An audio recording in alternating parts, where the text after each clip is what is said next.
Eran cerca de las 3 de la tarde cuando escuché que alguien tocaba la puerta de la estación de guardabosques. Me sorprendió un poco, ya que estábamos en enero en las estribaciones de las montañas Adirondacks, y la temperatura rondaba los -11 grados, con la sensación térmica empujándola aún más abajo con frustrante frecuencia.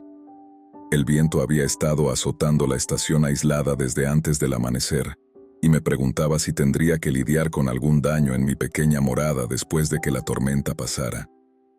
Había estado monitoreando el pronóstico y el radar todo el día, y parecía que iba a recibir una buena nevada para cuando llegara la noche. Ya había estado nevando la mayor parte del día, aunque no con mucha fuerza, pero esperaba que eso cambiara al caer la noche, lo cual, en enero, no estaba tan lejos, solo unas horas más. No solía mantener la puerta principal de la estación cerrada con llave, ya que no era raro que excursionistas o campistas hicieran una parada en el camino hacia el área de observación, ya sea para registrar su sitio de campamento o simplemente con la esperanza de un buen café caliente antes de continuar su caminata. Sin embargo, la puerta no había estado cerrando bien últimamente y tendía a abrirse cuando una ráfaga de viento la atrapaba en el ángulo justo, así que la mantenía cerrada con llave hasta que pudiera repararla. Los golpes en la puerta fueron ligeros, casi dudosos y hasta educados, si eso tiene algún sentido. Eran tan suaves que casi no los escuché por encima del silbido del viento y los crujidos de la estación.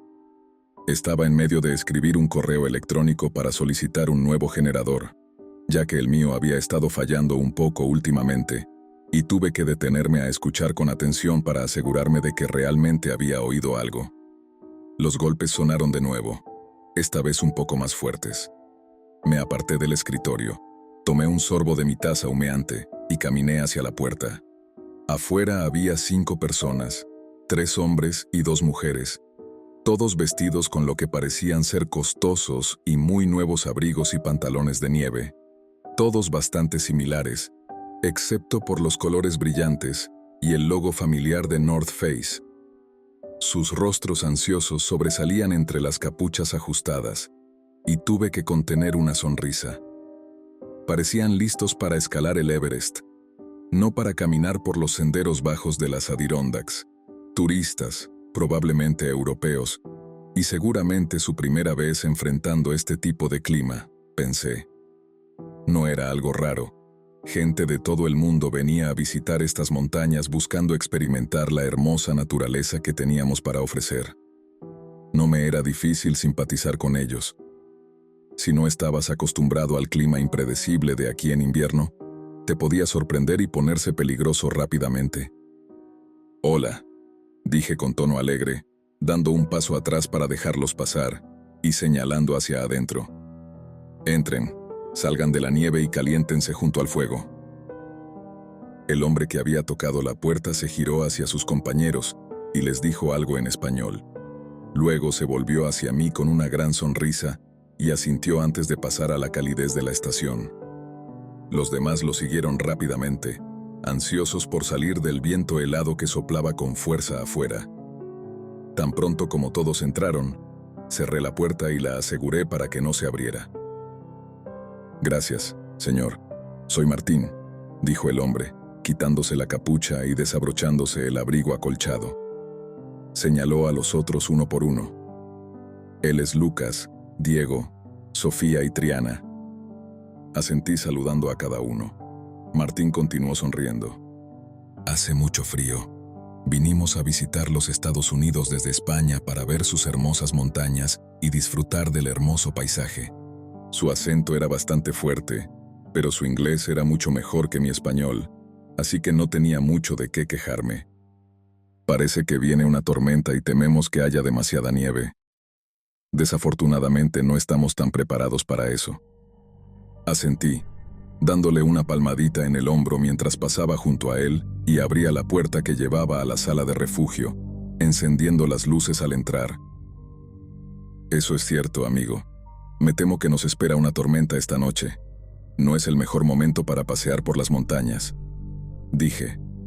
«Afortunadamente tenemos suficiente espacio para que tú y tus amigos se queden aquí y esperen a que pase la tormenta.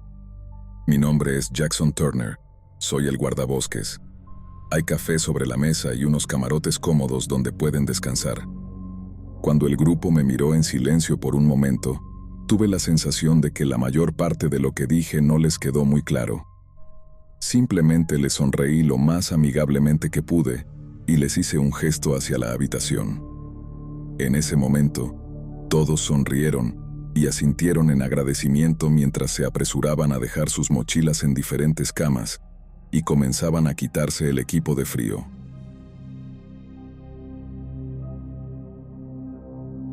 Me aseguré de que todos recibieran algo caliente para beber y de que entendieran que eran bienvenidos a quedarse hasta que el clima mejorara, antes de volver a mi escritorio. Todos parecían muy agradables y agradecidos por mi ayuda, y pronto se desvanecieron de mis pensamientos mientras continuaba con mi trabajo administrativo. Pasó otra hora antes de que se escuchara el segundo golpe en la puerta, lento y extrañamente rítmico, casi como un latido en staccato, inestable y no tan dubitativo como el de mis otros invitados. Suspiré profundamente y me enderecé, dirigiéndome al mostrador y de vuelta hacia la puerta. No había tenido visitantes en la estación de guardabosques en más de una semana, y ahora estaban llegando como si esto fuera un hotel en plena temporada. Desbloqueé la puerta y la abrí, poniendo nuevamente mi sonrisa oficial de bienvenida. En el umbral, con los hombros y la cabeza cubierta por una capa de nieve helada, estaba un hombre de aproximadamente mi altura, alrededor de 1,80 metros o algo así. A diferencia de los demás, no vestía ropa de invierno elegante ni coordinada en colores, sino una combinación despareja de prendas, como si hubiera revisado una tienda de segunda mano. Sus pantalones eran de un nylon acolchado azul, y parecían caros, aunque no le quedaban muy bien. Pero su abrigo, con forro de piel, parecía hecho de lana acolchada, superpuesto sobre una vieja chaqueta de forro polar. Sus botas parecían nuevas y no demasiado abrigadas, más adecuadas para una caminata de verano que para el invierno en las montañas.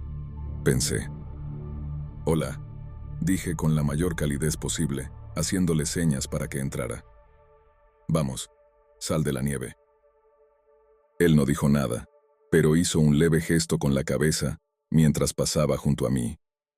Un fuerte olor a sudor penetrante lo acompañaba, y me pregunté si sería uno de esos ermitaños solitarios de los que había oído rumores, viviendo por su cuenta en algún cobertizo improvisado. Cerré la puerta y la aseguré de nuevo, volviéndome hacia el hombre. Ya había notado la sala de literas a la izquierda, donde los españoles se estaban instalando, y se dirigió hacia allá, sentándose en una de las literas vacías en la esquina trasera del cuarto. No se quitó el abrigo ni ofreció ningún saludo a los demás, y noté con curiosidad que no traía ningún tipo de mochila consigo, lo que me hizo preguntarme si vivía cerca, en alguna cabaña fuera de la red. Pude ver que los otros le sonreían e intentaban ser amables con él, pero él simplemente se quedó ahí, con los ojos oscuros observando en silencio la actividad, sin decir ni una sola palabra. Había en sus labios una ligera sonrisa, incongruente y de algún modo, inquietante. Solo les tomó unos momentos abandonar sus intentos de incluirlo en la conversación y volvieron a su grupo, hablando en voz baja en español entre ellos. Por un momento, me pregunté si podría estar en estado de shock. La temperatura estaba bajando rápidamente afuera, y ya hacía demasiado frío para la ropa que llevaba puesta. Consideré revisarlo brevemente para asegurarme de que no tuviera signos de congelación o hipotermia, pero algo me decía que quizás no recibiría bien mi atención. Me quedé ahí, en la puerta del cuarto de literas, observando la escena. Había algo raro en el recién llegado, algo que no podía precisar del todo. Su forma de moverse, su falta de comunicación, la manera en que simplemente estaba sentado allí, perfectamente quieto en la litera de la esquina, me parecía extraña. Había algo más también, algo que no alcanzaba a identificar, algo que me causaba una inquietud instintiva más que un pensamiento coherente. Me encontré deseando que el hombre pasara unos minutos calentándose y luego siguiera su camino, Al girar mi atención hacia los otros, me di cuenta de que también ellos habían notado algo extraño en él. Se habían agrupado inconscientemente en el extremo de la mesa más alejado de él, hablando en voz baja, más reservados.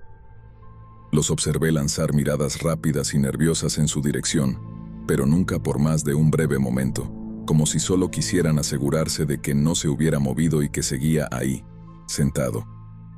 También noté curiosamente que ninguno de ellos se sentaba de espaldas al hombre, seguramente también de manera subconsciente.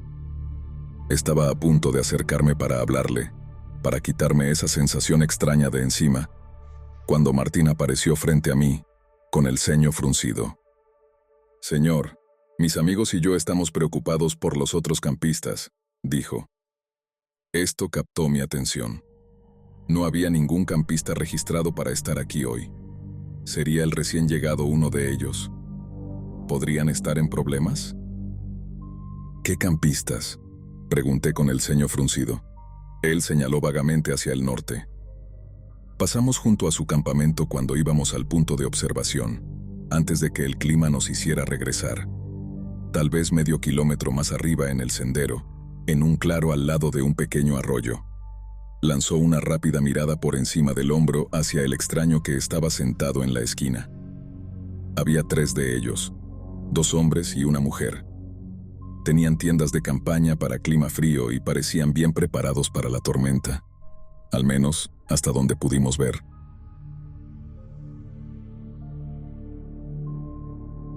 Nos detuvimos a calentarnos un rato junto a su fogata. Parecían muy experimentados y no estaban preocupados por el frío, pero yo no soy experto. «Bueno, parece que estarán bien», dije con la mejor sonrisa tranquilizadora que pude esbozar. «Deberían haberme notificado, pero si están tan preparados como crees, estoy seguro de que estarán bien. Cuando pase la tormenta, iré a ver cómo están para asegurarme». Él dirigió una mirada rápida hacia el hombre, y luego me clavó los ojos con una sorprendente intensidad, como si intentara decirme algo solo con la mirada. Bajó la voz y dijo: «Los campistas llevaban ropa de muy buena calidad. El hermano de Sofía es escalador en regiones frías, y ella reconoció que la ropa de los campistas es similar a la que él usa». «Aún mejor entonces», empecé a decir, pero Martín me interrumpió. «Exactamente como los pantalones que lleva ese hombre ahora», dijo en voz baja. Volví a mirar al hombre, fijándome nuevamente en su combinación de ropa desaliñada. Los guantes que aún llevaba parecían delgados e inadecuados para el clima invernal, pero bien hechos, más aptos para una salida otoñal suave. Aún no se había movido ni dicho nada, y sus ojos vacíos se deslizaban lentamente sobre los españoles con lo que, en mi creciente paranoia, me pareció un interés hambriento. Era casi como si los estuviera inventariando, evaluándolos de alguna manera. Una vez más, sentí ese cosquilleo en la parte trasera de mi cabeza, diciéndome que algo no estaba bien con él. Algo estaba fuera de lugar, pero todavía no podía descifrarlo. Esa sensación me puso los nervios de punta. Miré a Martín. «¿Estás seguro?», se encogió de hombros. «Tan seguro como podemos estar. Sofía dice que está convencida, pero nosotros no tenemos la experiencia para reconocer esos detalles tan bien como ella». «¿Ese hombre estaba con ellos?», pregunté, aunque ya sabía la respuesta. Martín negó con la cabeza. «No, nunca lo habíamos visto antes». Se inclinó un poco más cerca y bajó aún más la voz. «Este hombre... hay algo», dijo, quedándose en silencio, incapaz de encontrar las palabras correctas. Asentí. «Lo sé. Yo también lo siento». Caminé de vuelta a mi escritorio y abrí un cajón, sacando la pistola enfundada y ajustándola a mi cinturón. El cargador extra lo metí en el bolsillo y cogí mi chaqueta pesada de un gancho cercano, colocando mi gorro forrado sobre las orejas.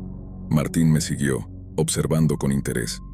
Miré por encima de su hombro para asegurarme de que estábamos fuera de la vista y el alcance del oído de la sala de literas. «Voy a revisar el campamento». «¿Alguna vez has usado una escopeta?», pregunté. Asintió, cazo faisanes con mis primos cada año. Soy muy buen tirador. Bien, dije. Esa puerta al lado de mi escritorio es mi habitación. Justo adentro encontrarás una escopeta de calibre 12. Está cargada pero sin bala en la recámara. Úsala si lo necesitas. Él solo asintió en silencio. Debería estar de vuelta en 1 hora. Sé dónde está el lugar del que hablas. Mantén a ese hombre aquí hasta que regrese, pero no hagas nada a menos que sea necesario. Dije, cerrando mi abrigo y asegurándome de que la abertura con cremallera sobre mi funda estuviera accesible. Ten cuidado, Jackson Turner. Siento algo oscuro en el aire. Le devolví una leve inclinación de cabeza antes de abrir la puerta y salir al viento.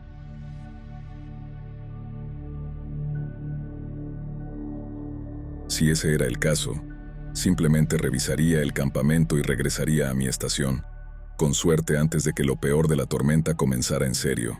Si no, bueno, tendría que resolverlo cuando llegara el momento. Media hora después llegué al campamento, o al menos lo que quedaba de él. Los restos de lo que claramente eran 3 tiendas de campaña de alta calidad para el invierno estaban agrupados alrededor de una fogata central. Su brillante material rojo estaba destrozado, desgarrado y ondeando violentamente en el viento feroz, pareciendo una serie de banderas caóticas en medio de un huracán. Me ajusté las orejeras del gorro y apreté más la correa de la barbilla. ¡Hola!, grité, esforzándome por hacer que mi voz se elevara por encima del viento. A pesar de toda mi fuerza, aún sonaba patéticamente débil frente al rugido de la tormenta que se avecinaba. ¿Hay alguien aquí? Esperé un largo momento, pero no escuché nada aparte del silbido del viento y el crujido del material de nylon. El campamento tenía todas las características de un ataque de oso, excepto que no había visto un oso en meses, y nunca habíamos tenido un ataque de oso en esta área que yo supiera. No era como los bosques del oeste. Aquí no teníamos osos pardos. Oso negro, sí, pero eran más pequeños y mucho menos agresivos que los grandes pardos. Claro, podían ser peligrosos, especialmente si se sentían amenazados o sorprendidos, pero no cazaban activamente humanos.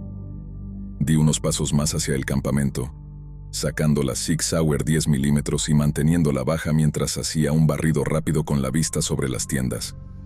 Nada. Ninguna señal de cuerpos, sangre, lucha, nada. Solo tiendas destruidas, que bien podrían haber sido abandonadas por los campistas cuando el viento comenzó a empeorar y el material a fallar. Entonces lo vi. Un destello de gris oscuro, parcialmente oculto por la nieve entre 2 de las tiendas. Otros 10 minutos de nevada y nunca lo habría visto. Al acercarme, empujé el bulto congelado con la punta de mi bota, dándole la vuelta antes de recogerlo con una mano mientras mantenía la Sig lista. Era un par de pantalones gruesos de invierno, viejos y rasgados, cubiertos de manchas marrón rojizas que parecían demasiado recientes para mi tranquilidad.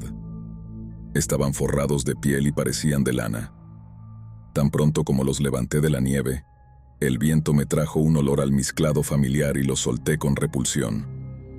A 2 pies más allá, un destello de azul en la blanca nevada llamó mi atención y me acerqué cautelosamente.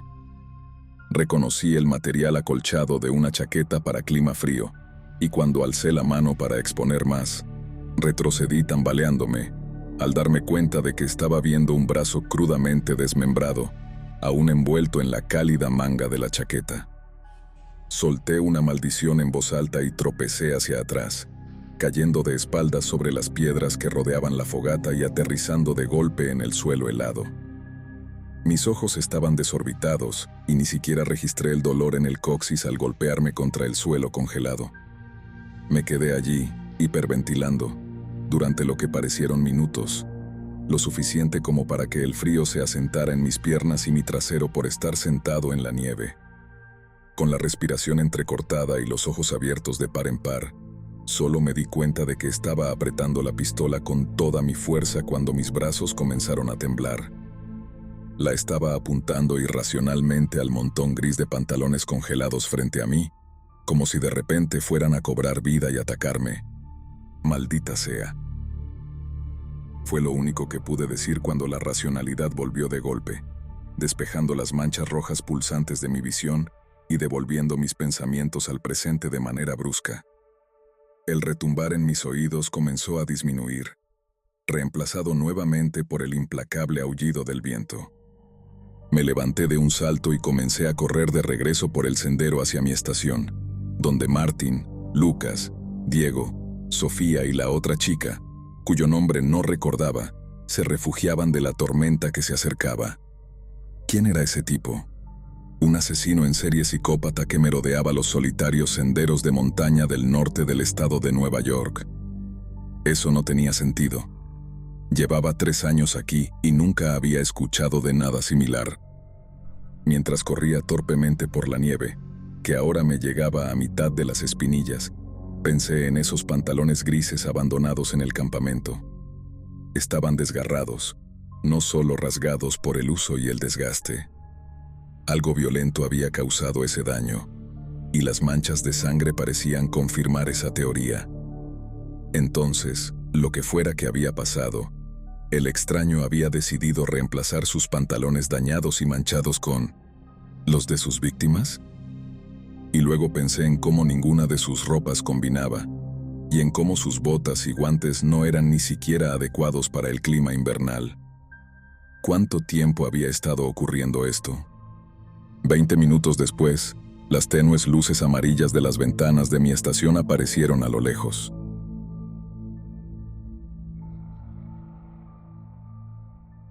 De repente, de las condiciones casi blancas que me habían abrumado con la llegada de la tormenta, la temperatura había caído aún más, y me sorprendía haber podido mantener el ritmo lo suficiente para regresar, impulsado por la adrenalina y el miedo. Me detuve frente a mi estación, notando de inmediato cómo la puerta principal estaba abierta unos pocos centímetros. Mi mente me instaba a entrar corriendo, pero tuve que tomarme unos momentos para recuperar el aliento y dejar que mi corazón acelerado se calmara un poco antes de entrar. No podía entender por qué la puerta solo estaba abierta unos pocos centímetros, ya que si no había estado asegurada, la primera ráfaga fuerte de viento la habría empujado completamente, haciéndola chocar contra las paredes de madera detrás de ella. Pero lo que ocupaba mucho más mis pensamientos era la implicación de esa puerta abierta. No había forma de que alguien dentro la hubiera pasado por alto, y nadie en su sano juicio se habría quedado en la estación mientras el viento helado y la nieve entraban por el umbral abierto. Desplazando ese pensamiento a un lado, me acerqué lo más silenciosamente posible a la puerta, empujándola suavemente al principio, y luego con mayor fuerza a medida que sentía cierta resistencia que la mantenía cerrada. Sujeté mi arma con firmeza, apuntando directamente hacia adelante y a la altura del pecho, con el dedo descansando a lo largo del marco de la pistola, listo para bajar al gatillo y ponerme a trabajar en un abrir y cerrar de ojos. La puerta cedió gradualmente y se empujó hacia adentro lo suficiente como para que pudiera deslizarme a través de la abertura. El viento aullante y el protesto del edificio proporcionaban, afortunadamente, suficiente cacofonía para cubrir los sonidos de mi entrada. En cuanto entré, me encontré en el centro de una pesadilla febril. Un cuerpo yacía detrás de la puerta y había servido como una barricada improvisada. Solo pude identificar que era una de las mujeres por la delicada forma del cuerpo, ya que la cabeza y la parte superior del torso habían sido salvajemente mutiladas. La piel y el cuero cabelludo habían sido desgarrados del cráneo rojo y blanco de manera brutal, presumiblemente mientras ella intentaba desesperadamente escapar de lo que la había perseguido. La sangre manchaba casi todas las superficies a mi alrededor, caliente y apestando a cobre, y me di cuenta de un sonido húmedo de desgarro que provenía de la habitación de los literas. Las luces en esa habitación parpadeaban caóticamente, la bombilla colgante en el centro oscilando de manera maníaca, como si hubiera sido golpeada recientemente y aún estuviera estabilizándose en su movimiento de péndulo. Con la mayor cautela posible, me agaché y entré en la habitación. un nuevo shock recorriendo mi cuerpo como un frío que amenazaba mi conciencia. Cuerpos y partes de cuerpos estaban esparcidos por la habitación de manera desordenada, la mayoría aún envueltos en pedazos de ropa, ahora adheridos por la espesa sangre. Podía sentir el calor en la habitación por el horripilante acto de violencia que había ocurrido, de los cuerpos que ahora yacían esparcidos como juguetes descartados. A mis pies, noté un puñado de cartuchos vacíos de escopeta donde habían caído y se habían detenido por la viscosa sangre que pintaba las tablas de madera del suelo.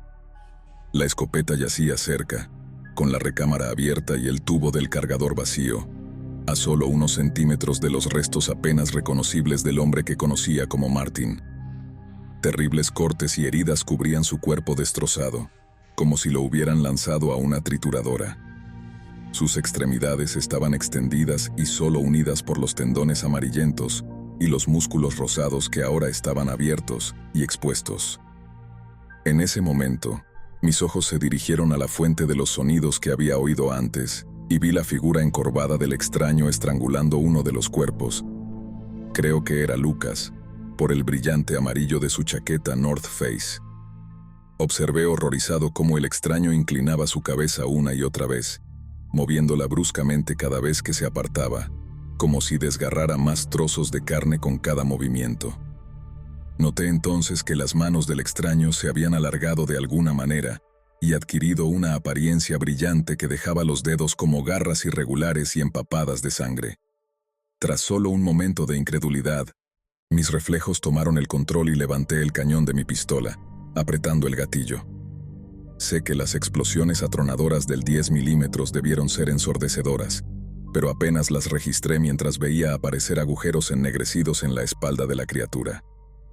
Arrojó su cabeza hacia atrás y lo que solo puedo esperar es que haya sido por dolor. Gritó con un chillido desgarrador que ahogó todo lo demás. Apreté el gatillo de nuevo y otra bala atravesó a la horrenda cosa. De repente, casi más rápido de lo que pude seguir, el extraño se lanzó de donde había estado devorando y se aferró a la pared, sus terribles garras hundiéndose en la madera y manteniéndolo en su lugar.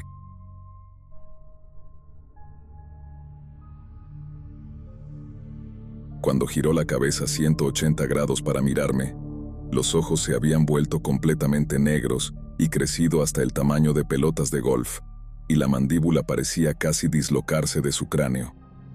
La piel en las comisuras de su boca se tensó en una sonrisa espantosa que se extendía casi de oreja a oreja, exponiendo un montón de dientes triangulares como los de un tiburón, ahora manchados de rojo brillante. Se tensó, y un instante después, saltó hacia la pared contigua, agarrando el EXP Ed Wood como un monstruoso insecto, con los ojos fijos en mí. Antes de que pudiera moverse otra vez, disparé una vez más, y otra, y otra. Mi ataque inducido por el pánico encontraba milagrosamente el blanco más a menudo de lo que esperaba, mientras los casquillos vacíos de latón se expulsaban contra el marco de la puerta a mi lado, resonando como campanas de muerte. Entonces hubo un largo momento de silenciosa quietud en la habitación, y sus ojos negros seguían fijos en mí, aún inquietantemente fríos y ajenos. Me tensé, esperando que la criatura se lanzara hacia mí, pero estaba claro que la había herido. No sabía cuán gravemente, pero un líquido negro goteaba de las media docena de heridas provocadas por mis balas de punta hueca, y creí escuchar un ruidoso tambaleo en sus respiraciones profundas y lentas. Con un último grito ensordecedor y sobrenatural, saltó de nuevo, esta vez alejándose de mí y atravesando la ventana en la parte trasera de la habitación. El cristal se hizo añicos hacia afuera, y luego todo terminó. Me quedé solo en esta casa de cadáveres, rodeado únicamente por los restos de los 5 turistas españoles, y la inquietante conciencia de que la corredera de mi pistola estaba bloqueada hacia atrás, con el humo flotando perezosamente desde el cañón y el cargador ahora vacío. Eso fue hace casi un año, y desde entonces he sido transferido de operaciones de campo a una posición administrativa dentro del servicio de parques. Mi oficina está ubicada en medio de una ciudad, rodeada de gente, y sin un bosque solitario ni una oscura wilderness a la vista. Después de que la investigación se calmó y las muertes fueron clasificadas como predación animal, traté de regresar a mi puesto, pero simplemente no pude hacerlo. Derribaron la antigua estación y construyeron una nueva más cerca del sendero, y pensé que podría superarlo, pero seguía viendo a ese extraño, esa criatura cada vez que cerraba los ojos. Unas pocas veces, en la silenciosa oscuridad de la noche, creí escuchar ese aullido de Banshee resonando a la distancia. Una o dos veces creo que oí más de uno. Dormía con mi pistola en la mesita de noche y la escopeta apoyada junto a mi cama, y mantenía las puertas siempre cerradas con llave. No podía sacudirme la sensación de que todavía estaba ahí fuera, tal vez buscándome. Tal vez necesitaba asegurarse de que no pudiera contarle a nadie sobre ello. Verás, desde aquella horrible noche he revisado internet en busca de cualquier posible explicación sobre lo que vi. Consulté a cualquier autoproclamado criptólogo o investigador paranormal que hablara conmigo, pero nadie tenía explicaciones racionales más allá de cuentos de hadas y leyendas urbanas. Invariablemente, me quedé con tantas preguntas como las que tenía al principio. Entonces, un día me topé con un artículo que cambió todo para mí. Era un texto escrito sobre algo llamado El Valle Inquietante, una idea propuesta por un robotista japonés en los años 70. Al principio, casi lo pasé por alto, ya que parecía relacionarse principalmente con robots y gráficos por computadora, y cómo las personas se sienten cada vez más incómodas a medida que se parecen más realistas a los humanos. Pero luego, leí una teoría sobre por qué las personas pueden reaccionar de esta manera y cómo podría ser un artefacto evolutivo que quedó en los oscuros rincones de nuestro cerebro reptiliano, sobre cómo en algún momento de nuestra distante historia compartida como raza, podría haber habido depredadores que parecían casi humanos. Podrían haber parecido tan cercanos a nuestros antepasados que fueron capaces de mezclarse con nosotros casi perfectamente. Según la teoría, los humanos primitivos pudieron haber desarrollado un agudo sentido de reconocimiento facial como mecanismo de supervivencia. Esto pudo haberse transmitido a través de recuerdos genéticos, desvaneciéndose un poco con cada generación, hasta que hoy existiera como poco más que una advertencia instintiva cuando miramos a alguien que no era del todo correcto, alguien que parecía casi normal, pero quizás con la más mínima de las imperfecciones que les hacía parecer un poco extraños, alguien que nuestros instintos nos decían que no pertenecía, alguien que no era realmente uno de nosotros en absoluto. Me preguntaba si estas cosas han estado con nosotros todo el tiempo, escondiéndose entre nosotros, acechándonos desde dentro de nuestras propias filas. Ayer, en mi viaje al trabajo, noté a una joven sentada sola en la parte trasera del vagón del metro. A pesar de que estaba lleno, los asientos a su lado estaban vacíos, y noté que los otros pasajeros casi parecían evitar acercarse demasiado a ella. No creo que nadie realmente se diera cuenta, pero la gente seguía mirando con inquietud hacia ella con el rabillo del ojo. No había nada abiertamente fuera de lugar en ella, y podría haber sido una coincidencia que nadie hubiera decidido sentarse junto a ella. Sin embargo, simplemente no podía sacudirme la sensación de que algo se sentía extraño.